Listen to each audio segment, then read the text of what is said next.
Number one, Aston Burster of Florida, and two Corbin Reyes of Texas A&M, and two Cody Walker of A&M.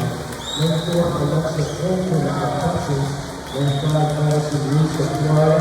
Number six, Samantha Chin of South Carolina. Number seven, Anna Kern of Texas. And number eight, Isabella Armstrong of Alabama.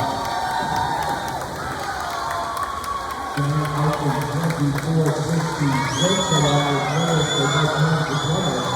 Reyes of A&M number two.